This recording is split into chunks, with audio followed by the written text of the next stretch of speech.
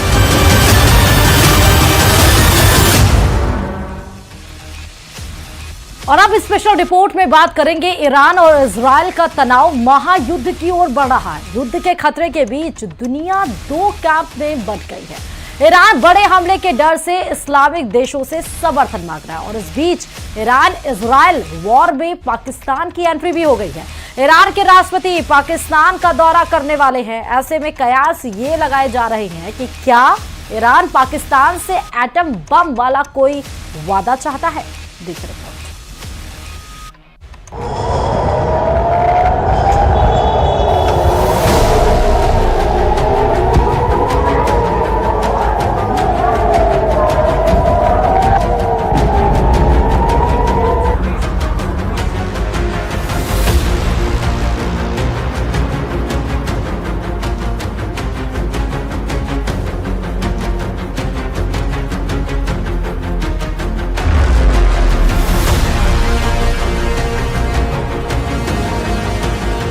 Iran Israel से युद्ध के लिए अब इस्लामिक देशों से समर्थन मांग रहा है।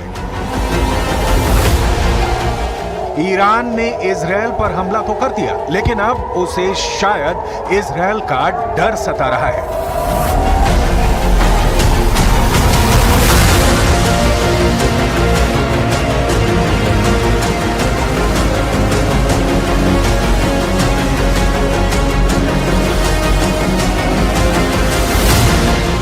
खबर है कि ईरान के राष्ट्रपति के पाकिस्तान जाने की तारीख मुकर्रर हो चुकी है और वो तारीख है 22 अप्रैल। ये खबर सुनकर ही पाकिस्तानी हुक्मरान गदगद हैं। उन्हें लग रहा है कि पाकिस्तान के कटोरे में रहम की कुछ भीख आने वाली है। सवाल है कि अब ईरान पर इजरायल के बड़े जवाबी हमले के खतरे को देखते हुए इब्राहिम रईसी अचानक देश छोड़कर बाहर क्यों जाएंगे, वो भी पाकिस्तान। ईरान के राष्ट्रपति के इस दौरे का agenda Iran Pakistan gas pipeline और फ्री ट्रेड एग्रीमेंट बताया जा रहा है, लेकिन सूत्र बताते हैं कि असली राज कुछ और है। पहला सवाल ये कि 2009 से लटके पाइपलाइन प्रोजेक्ट पर ईरान अचानक इतना एक्टिव क्यों हो गया। दूसरा सवाल यह है कि दोनों ही देशों के इजराइल से राजनयिक संबंध नहीं है और पाकिस्तान एक परमाणु शक्ति है, उसके पास एटम बम है। क्या ईरान पाकिस्तान से एटम बम वाला कोई वादा चाहता है?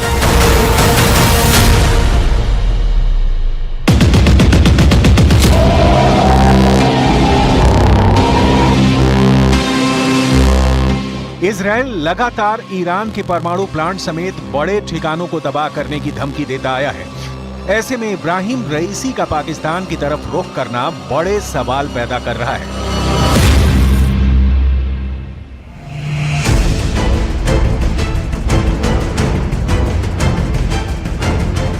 यह पहली बार होगा कि ईरान के राष्ट्रपति जनवरी में पाकिस्तान पर की गई सर्जिकल स्ट्राइक के बाद इस्लामाबाद में उतरेंगे।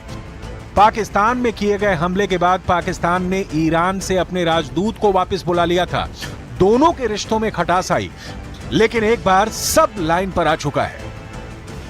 लेकिन क्या इजराइल के खिलाफ टक्कर में ईरान पाकिस्तान से कोई उम्मीद लगा सकता है?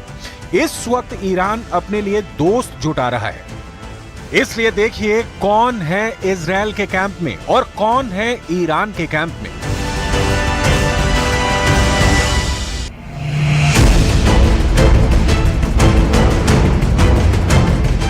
ईरान ने जब से सीरिया में अपने वाणिज्य दूतावास पर इजरायली हमले का जवाब दिया है, पूरा पश्चिम एशिया सुलग रहा है।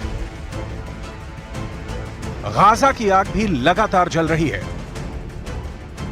लेकिन अब पूरी दुनिया का फोकस ईरान और इजराइल है।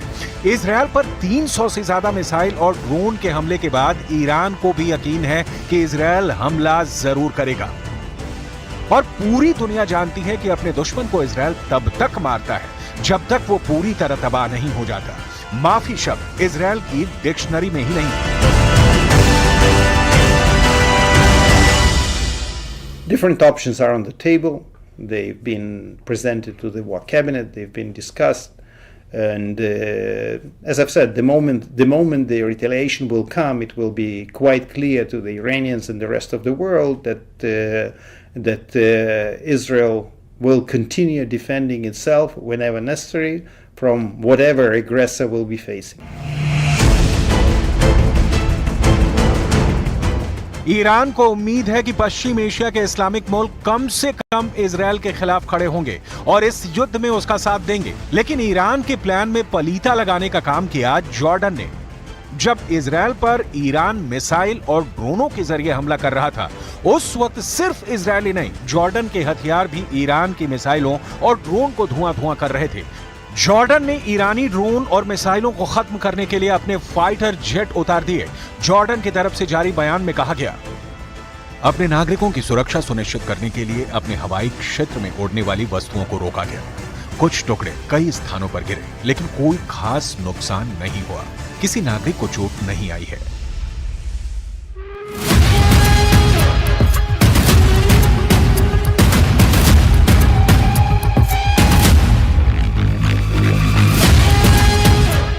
ईरान और इजराइल के बीच जॉर्डन है, इसलिए जब ईरान ने इजराइल पर हमला किया तो ज्यादातर ड्रोन और मिसाइल जॉर्डन के आसमान से होकर गुजरे।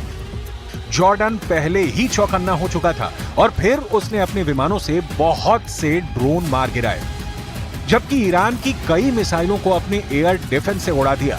बहुत सी मिसाइलों और ड्रोन का मलबा जॉर्डन की जमीन पर भी गिरा है। वहीं सऊदी अरब के विदेश मंत्रालय ने क्षेत्र में सैन्य कार्रवाई पर चिंता जताई और युद्ध के खतरों को रोकने के लिए सभी पक्षों से संयम बरतने की अपील की। यानी सऊदी अरब का रुख इजराइल ईरान युद्ध को लेकर न्यूट्रल है।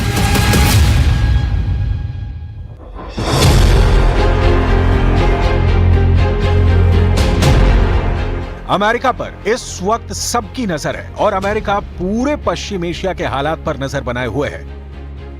पश्चिमी एशिया में बढ़ते तनाव के बीच अमेरिकी विदेश मंत्री एंटनी ब्लिंकन ने तुर्की के विदेश मंत्री हाकन फिदान से बात की। तुर्की और इजराइल में 1949 से ही राजनयिक संबंध हैं। तुर्की इजराइल को मान्यता देने वाला पहला मुस्लिम बहुल देश है। व्हाइट हाउस के अधिकारियों के हवाले से अमेरिकी मीडिया ने कहा कि राष्ट्रपति जो बाइडेन ने शनिवार रात इजरायली प्रधानमंत्री बेंजामिन नेतन्याहू को फोन पर बताया कि अमेरिका ईरान के खिलाफ इजरायल की किसी भी जवाबी कार्रवाई में ना तो भाग लेगा और ना ही उसका समर्थन करेगा।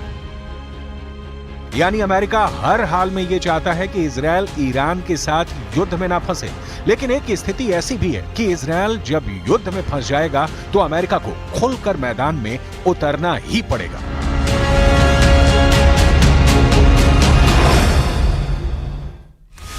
स्पेशल रिपोर्ट में अभी आपको और दिखाएंगे, लेकिन रुकते हैं छोटे से ब्रेक के लिए। देखते रहिए न्यूज़ 18।